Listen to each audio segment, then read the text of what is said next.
Today I'm here to bear my ugly bits. About 4 years ago, I was hidden inside a body inflamed, covered in red, itchy, flaky, angry psoriasis. For those of you who aren't familiar, psoriasis is one of the most common autoimmune skin conditions. The National Psoriasis Foundation estimates that over 7.5 million individuals in the United States alone are affected by it. For me, psoriasis started out as a spot on my arm when I was 22. I can remember it was just right here. But that spot, it was just one symptom of the mental torture, the self-abuse, and the emotional suffering that I had put myself through for most of my life. When I was 18, my self-loathing turned my first cigarette into a 2-pack-a-day habit, and my deep belief that I could never be liked for just being me fueled a drinking spree that blacked out 7 years of my life. So when I was diagnosed with psoriasis and told that there was no cure, it was just an affirmation to me of all those lies that I had always told myself. That I wasn't pretty enough, smart enough, healthy enough, not good enough. Just one more thing to add to that long list of what's wrong with me. And I used my condition to spiral downward. I wallowed in self-hate, depression, to the point where about a year after my diagnosis, psoriasis had completely taken over. I mean, I couldn't run my finger over a single area in my body without catching on an itchy, painful rash. And along that descent, I gained upward of 100 pounds. I completely lost myself. For years, psoriasis, self-hate, addiction, these were the ugly bits that dictated my reality. And the more I tried to hide them, the more that I tried to ignore them, the worse that they got. I allowed them to keep me so low that I wasn't really living. We all have something that we don't want to accept about ourselves. We got some old gunk that we're just lugging around, what I like to call the ugly bits. You know what I'm talking about? It's that stuff that just makes us cringe, stuff we can't stand about ourselves. It's that personality dirt we would rather just let us sweep that under the rug. Shit, how about we light it on fire? So we don't want any chance of recovery here. What are your ugly bits? What has you feeling like you may not be good enough? Let me guess. Your pinky toe is so small, it's weird. The rogue mole.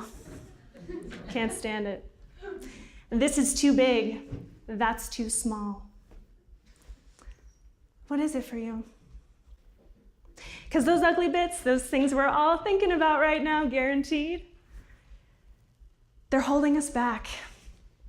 They're keeping us at arm's length from our dreams, encouraging us to forget who we really are.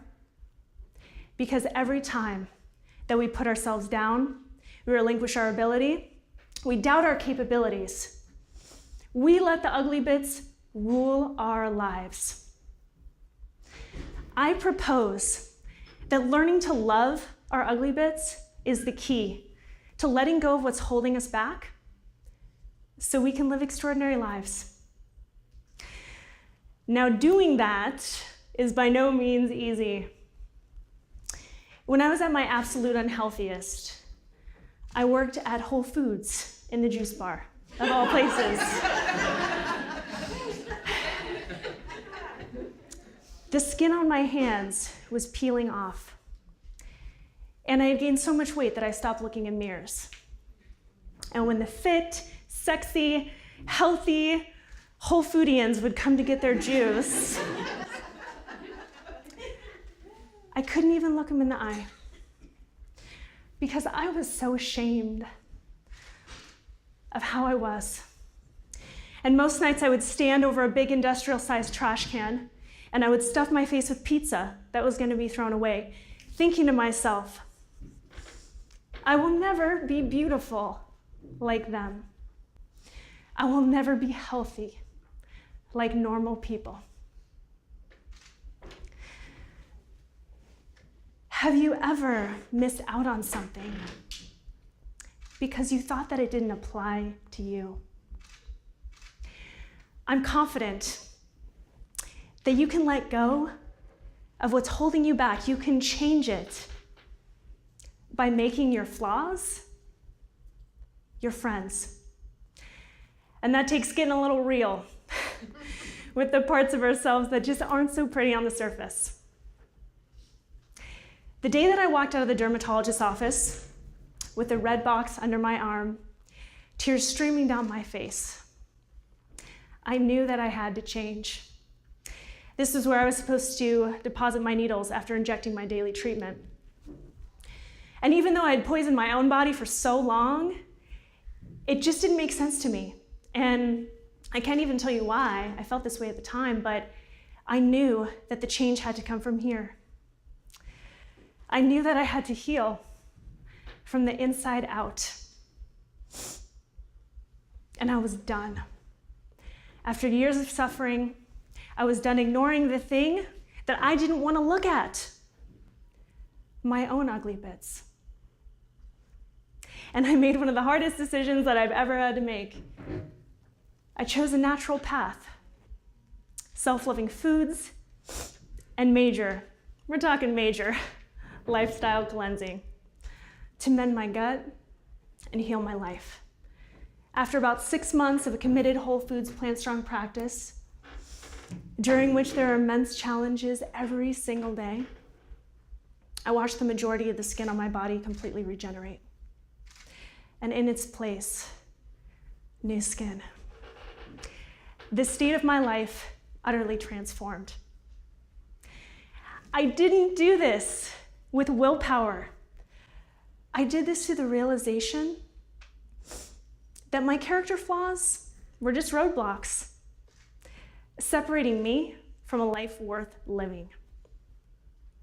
There are 3 reasons why I believe that when we're no longer bound by our insecurities, our lives become exponentially better. 1, taking the hard look gives us the clarity we need to move forward. I struggled for 8 years to get my undergraduate degree. Not too uncommon these days. But I was that student at the end of each semester, having the conversation with the professor. It goes something like this. You may be familiar with it. Well, I know I've missed more classes here than I've attended, and I have no idea what we've covered. But will you pass me, please? Needless to say, I took a lot of summer school. But it's by no accident that when I decided to confront my addictions and embrace my ugly bits, even though I really didn't want to, I took on more classes than I even thought possible. I got straight A's, and I graduated 8 months later. For so many of us, taking that hard look is the catalyst for lasting change. In his memoir, Finding Ultra, Rich Roll describes himself almost 40 and winded, halfway up a flight of stairs. With a family history of heart attacks and the realization that he couldn't even conquer the stairs in his own home, Rich decided to do something about that 50 extra pounds that had kept him from even having enough energy to play with his kids. Rich has made a staggering transformation from a stressed out, overweight attorney to a full-time wellness advocate and ultra-endurance athlete. He writes, he speaks, he podcasts, and he performs at physical levels that are downright astounding. Rich was featured in Men's Health as one of the world's 25 fittest men, and he's also gotten top placements in 2 Ultraman World Championships. And we're talking 3-day, 320-mile double Ironman distance triathlons. He's even known for completing the Epic 5, which is 5 Ironmans on the 5 Hawaiian Islands, and he completed that in under a week. Now, I bet not even Rich could have imagined that a shortcoming, an ugly bit that could have just as easily been ignored, could lead to that.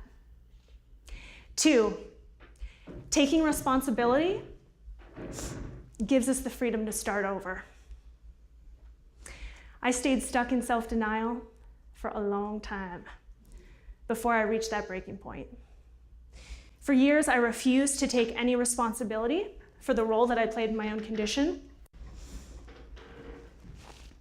I mean, the autoimmune response that visibly showed up as psoriasis, it couldn't have had anything to do with my alcohol-guzzling, cigarette-sucking, fast food lifestyle, right? When I took ownership of all the decisions that had created pain and chaos in my life, I was able to own the progress. Bikram Choudhury, founder of the popular hot yoga, once said,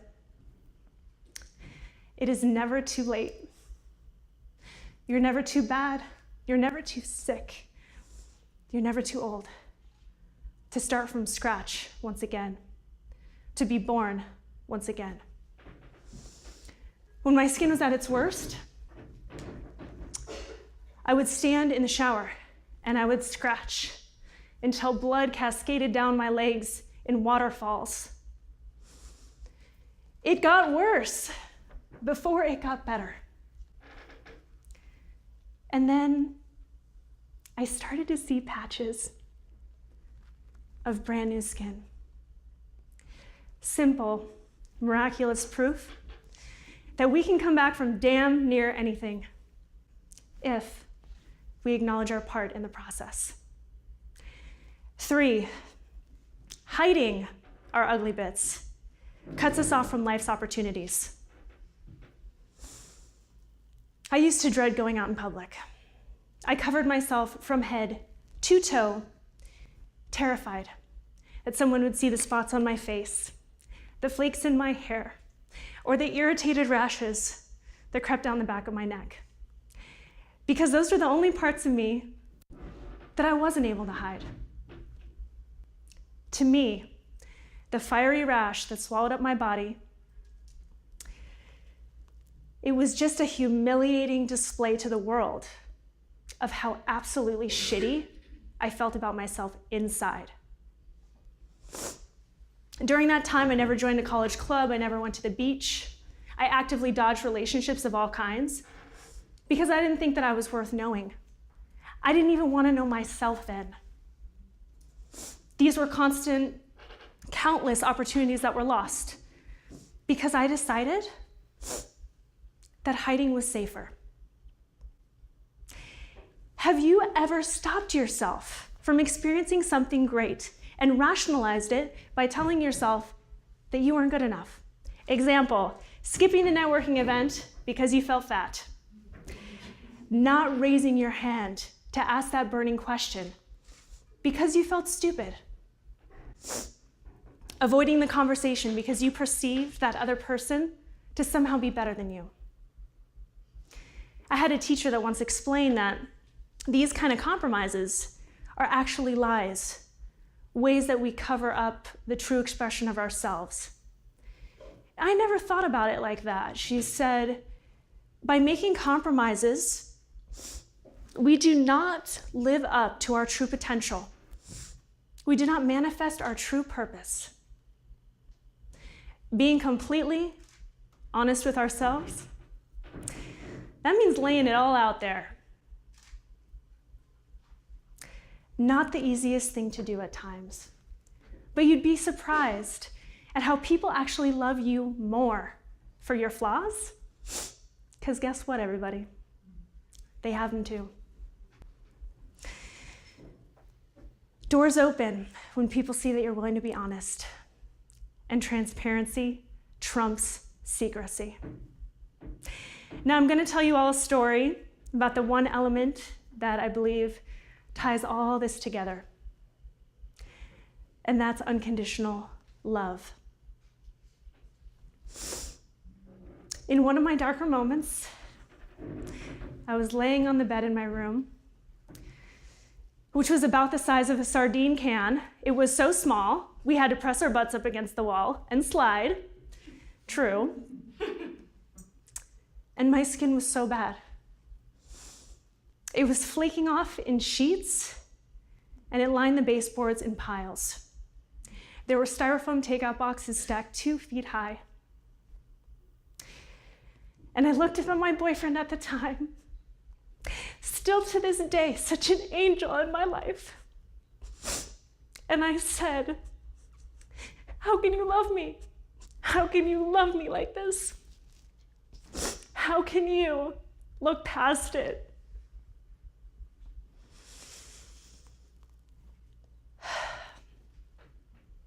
He looked straight into my soul and he said, I can't look past something I can't see. When I had that kind of love for myself, I could make the changes that my life so desperately needed. And it's kept me going. It is my deep hope that all of you can come to love all of yourselves, even the ugly bits, so you can live the fullest life possible.